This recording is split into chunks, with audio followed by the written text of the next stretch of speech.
The Galactic Council chamber fell silent as the human transmission began. Ambassador Thelkar of the Vryn Empire leaned forward, his crystalline form refracting the chamber's dim light. For 3 cycles humanity had endured. 3 cycles of watching their colonies burn. Their merchant vessels raided. Their peace envoys returned in pieces. The Council had done nothing, bound by bureaucracy and the Vryn's political maneuvering. Now, Earth was speaking one final time. The holographic display flickered to life, showing not the usual diplomatic corps, but a gray-haired woman in a military uniform devoid of medals or decoration. Her eyes carried the weight of countless sleepless nights. "Members of the Galactic Council," she began, her voice steady and cold. "I am Admiral Sarah Chen, commander of Earth's United Defense Fleet. This will be humanity's last petition for intervention." Thelkar's translator implant detected something unusual in her tone. Not pleading, not anger, but something far more unsettling. Resignation mixed with certainty. "For 37 months, we have brought evidence of Vryn aggression to this council. 37 months of documented war crimes, of murdered civilians, of children scattered across the void. You have deliberated. You have formed committees. You have done nothing." The Admiral's image remained unnaturally still. "We understand now. The Council sees humanity as young, weak, expendable. The Vryn Empire has convinced you that we are merely a resource-rich annoyance to be swept aside. They have miscalculated. And so have you." Council member Xiphus of the Trill Collective chittered nervously. He had reviewed humanity's military capacity, minimal by galactic standards. 300 ships against the Vryn's 5,000. It was mathematical certainty. "We came to the stars with hope," Chen continued. "We extended hands that held no weapons. We believed the galaxy would be better than we were, that you had evolved beyond the darkness we were trying to leave behind." She paused. "We were wrong." Thelkar felt his core temperature drop slightly. There was something in her expression now, something ancient and terrible. "Humanity has 2 faces, Council. You've seen one. The explorers, the diplomats, the dreamers who believed in cosmic brotherhood. Today you'll meet the other." The Admiral's lips curved into something that wasn't quite a smile. "The side that conquered a world of predators. The side that turned splitting atoms into weapons before we reached our own moon. The side that defined warfare for 10,000 years before we ever touched the stars."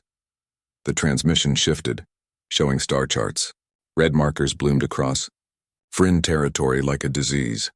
37 Vryn military installations, gone, disabled.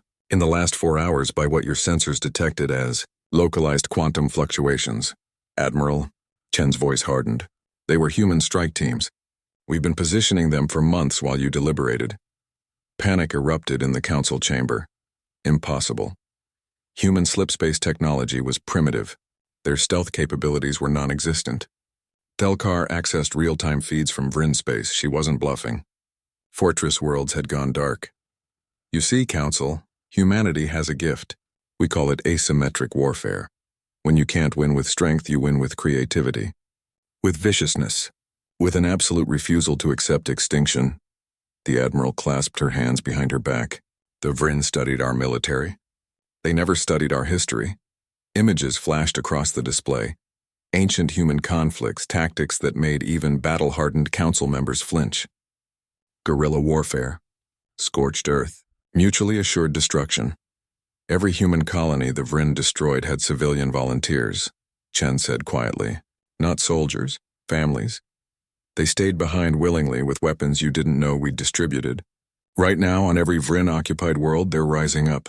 Your intelligence networks never noticed us smuggling people in aboard refugee vessels. Why would they? We were the victims." Thelkar's mandibles clicked in distress. The Vryn Empire controlled 40 systems. If even a fraction of their infrastructure was compromised, the Vryn wanted to see humanity kneel. Instead, they'll watch their empire collapse from within. Admiral Chen stepped closer to the camera. "But this message isn't for them. It's for you, Council. You who watched.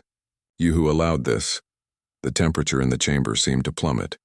"Earth is declaring total war. Not against the Vryn people. Against their military, their government, and anyone who aids them. We're done asking permission. We're done waiting for justice that will never come." She paused, letting that sink in. "And when this is over, When the Vryn are no longer a threat, humanity will remember who stood by.